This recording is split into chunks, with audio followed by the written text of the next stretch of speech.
Jiwa kita menanti-nantikan Tuhan, Dialah penolong dan perisaiku, karena Dia hati kita bersuka cita, kepada namanya kita percaya. Dalam nama Bapa dan Putra dan Roh Kudus. Amin. Tuhan bersamamu. Dan bersama rohmu. Para romo, bruder, suster, bapak ibu, dan saudara-saudari yang terkasih dalam Tuhan, selamat pagi dan berkah dalem. Selamat pagi berkah dalem. Pagi hari ini kita berkumpul merayakan Ekaristi pada hari Rabu biasa yang ke-22. Kita diajak untuk tidak melupakan pewartaan sebagai salah satu tiang gereja agar gereja kita semakin berkembang. Wujud misa untuk pagi hari ini kita berdoa dan bersyukur bersama dengan hari ulang tahun ke-48 Alexander Pratondo. Dan kita juga bersyukur atas hari ulang tahun perkawinan ke-48 tahun pasangan Ignatius Rejo dan Ignatia Mursinem. Kita juga mohon kesembuhan untuk Hermes Santoso yang sedang sakit, semoga segera disembuhkan, dan mohon kedamaian jiwa bagi jiwa Ibu Teresia Limelan yang 6 tahun yang lalu dipanggil Tuhan. Semoga Allah menerima dalam kerajaannya. Mari kita awali Ekaristi kita dengan mohon ampun atas segala dosa-dosa kita. Kita hening sejenak.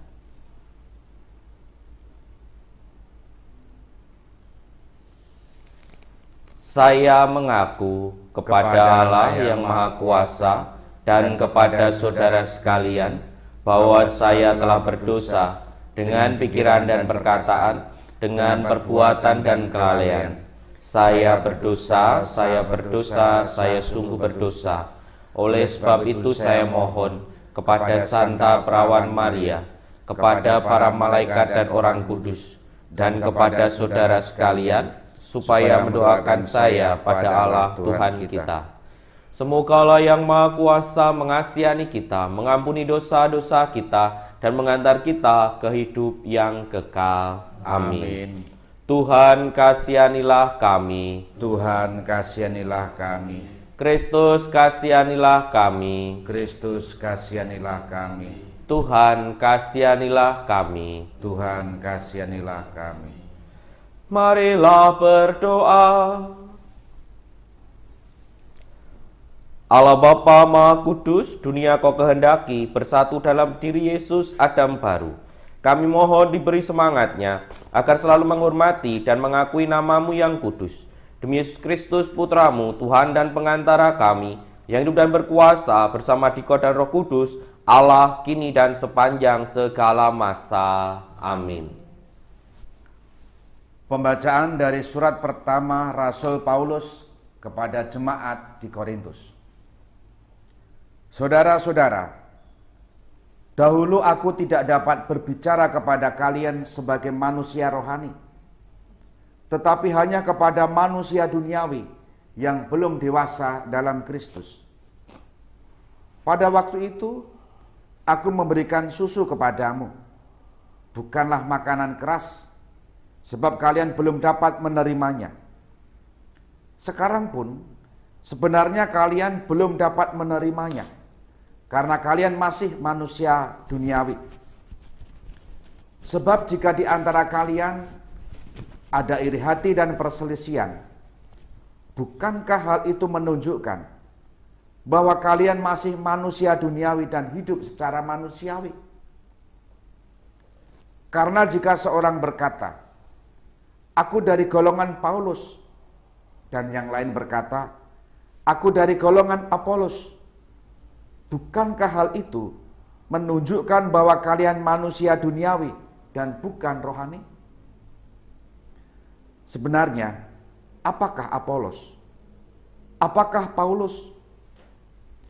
Pelayan-pelayan Tuhan yang membawa kalian kepada iman, masing-masing menurut jalan yang diberikan Tuhan kepadanya. Aku yang menanam, Apolos yang menyiram, tetapi Allah yang memberikan pertumbuhan. Karena itu yang penting bukanlah yang menanam atau yang menyiram, melainkan Allah yang memberikan pertumbuhan. Baik yang menanam maupun yang menyiram adalah sama. Dan masing-masing akan menerima upah sesuai dengan pekerjaannya. Sebab kami ini hanyalah kawan sekerja Allah, sedangkan kalian adalah ladang Allah dan bangunannya. Demikianlah sabda Tuhan. Syukur kepada Allah. Refren Mazmur tanggapan. Berbahagialah bangsa yang dipilih Allah menjadi milik pusakanya. Berbahagialah bangsa yang dipilih Allah menjadi milik pusakanya. Berbahagialah bangsa yang Allahnya Tuhan.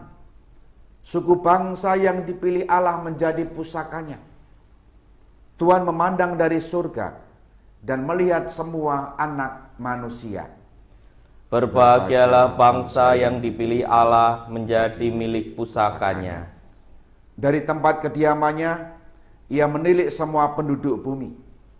Dialah yang membentuk hati mereka dan memperhatikan segala pekerjaan mereka. Berbahagialah bangsa yang dipilih Allah menjadi milik pusakanya. Haleluya, haleluya, haleluya, haleluya, haleluya, haleluya. Berbahagialah bang, Tuhan mengutus aku memaklumkan Injil kepada orang hina dina dan mewartakan pembebasan kepada para tawanan. Haleluya, haleluya, haleluya. Tuhan bersamamu. Bersama roh. Inilah Injil Yesus Kristus menurut Lukas. Ya Tuhan. Setelah meninggalkan rumah ibadat di Kafarnaum, Yesus pergi ke rumah Simon. Adapun ibu mertua Simon sakit demam keras dan mereka minta supaya Yesus menolong dia. Maka Yesus berdiri di sisi wanita itu lalu menghardik demamnya. Segera penyakit itu meninggalkan dia. Wanita itu segera bangun dan melayani mereka. Ketika matahari terbenam, semua orang membawa kerabatnya yang sakit kepada Yesus. Ia meletakkan tangan atas mereka masing-masing dan menyembuhkan mereka. Dari banyak orang keluar juga setan-setan sambil berteriak, "Engkaulah Putra Allah." Tetapi dengan keras Yesus melarang mereka berbicara karena mereka tahu Dia itu Mesias. Ketika hari siang, Yesus berangkat ke suatu tempat sunyi, tetapi orang banyak mencari Dia.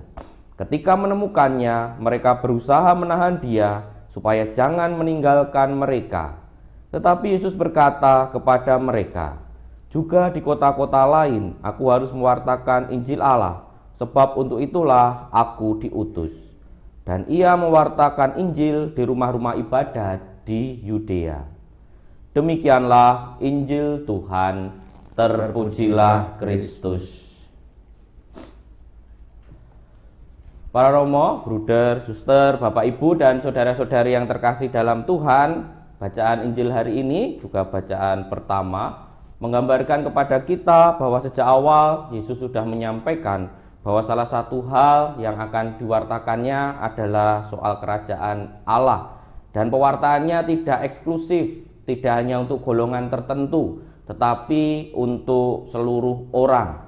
Dan itu juga dilaksanakan dalam kehidupan Yesus, karena mungkin nanti bisa dibaca dalam kitab suci bagaimana Yesus mewartakan itu kepada siapa saja yang mau mendengarkan kerajaan Allah, baik orang yang dicap berdosa maupun orang-orang yang dianggap baik, bagi siapa saja. Makanya sering diprotes oleh orang Farisi dan ahli Taurat yang mengkotak-kotakkan pewartaan itu hanya untuk golongan tertentu. Tetapi Yesus hari ini dalam bacaan Injil menyampaikan bahwa Dia pun harus mewartakan Injil atau kerajaan Allah di kota-kota lain ketika orang-orang yang sudah disembuhkan dan lain sebagainya itu berusaha menahan Dia. Dan itulah ciri khas pewartaan kita, yaitu pewartaan kepada siapa saja, kepada semua orang. Keselamatan dari Allah itu untuk semua orang. Seringkali dalam gereja kita juga terjadi apa yang dialami oleh Yesus maupun oleh Rasul Paulus tadi dalam bacaan pertama. Gereja menjadi terkotak-kotak, terpecah-pecah. Dalam bacaan pertama tadi rupanya di Korintus terjadi sebuah polemik, ribut, aku golongan Apolos, aku golongan Paulus, padahal sama beriman kepada Yesus. Itu bisa jadi dalam gereja kita terjadi aku golongan ini, aku golongan itu, lalu menjadi saling menghakimi, tidak akur satu dengan yang lain. Kita harus bersyukur dalam gereja kita banyak karunia, banyak karisma, sehingga muncul kelompok-kelompok doa, kelompok kategorial dan lain sebagainya. Itu harus disyukuri karena menjadi kekayaan gereja. Tetapi kita juga harus hati-hati. Kenapa? Karena ketika muncul banyak itu dan mulai saling menghakimi, maka gereja menjadi terpecah-pecah. Maka nasihat Santo Paulus tadi, siapa Apolos, siapa Paulus? Bahwa Paulus yang menanam, Apolos yang menyiram, tetapi Tuhan yang memberi pertumbuhan. Iman kita sama, iman kita dalam gereja mengikuti Yesus Kristus, dan itu menjadi semangat awal bagaimana kita bisa mewartakan Injil. Kalau dalam gereja kita sudah saling menghakimi, bagaimana kemudian kita mau mewartakan kerajaan Allah melalui gereja kita? Kelompok A menjelek-jelekkan kelompok B menjelek-jelekkan kelompok A, dan lain sebagainya. Itu bisa saja terjadi, dan hari ini kita bisa merenungkannya, apakah itu terjadi di gereja kita? Karena itu menjadi modal awal bagi kita untuk kemudian terus-menerus mewartakan kerajaan Allah. Karena seringkali keprihatinan yang terjadi adalah orang Katolik ketika di gerejanya begitu semangat, tetapi di RT-nya, di RW-nya, di masyarakat seolah-olah tidak mau muncul, hanya modal jimpitan. Pokoknya nak wis jimpitan sudah, tapi tidak mau ngerti dengan kehidupan di masyarakat. Tetapi ketika di gerejanya sangat luar biasa. Maka kita perlu menjadi orang-orang yang terus menyadari bahwa pewartaan adalah salah satu ciri khas dan salah satu dasar bagi gereja. Ketika orang-orang dalam gereja berhenti mewarta, suatu saat gereja ini juga akan berhenti berkembang dan mungkin akan hilang dari peredaran. Maka para romo, bapak ibu, suster buder, saudara-saudari yang terkasih dalam Tuhan, mari kita renungkan, sungguhkah gereja kita sudah menjadi gereja yang satu, yang kemudian bersama-sama untuk berjuang mewartakan kerajaan Allah itu, tidak mudah menghakimi satu dengan yang lain, dan kemudian juga berani terlibat di luar gereja sendiri. Kita hening sejenak.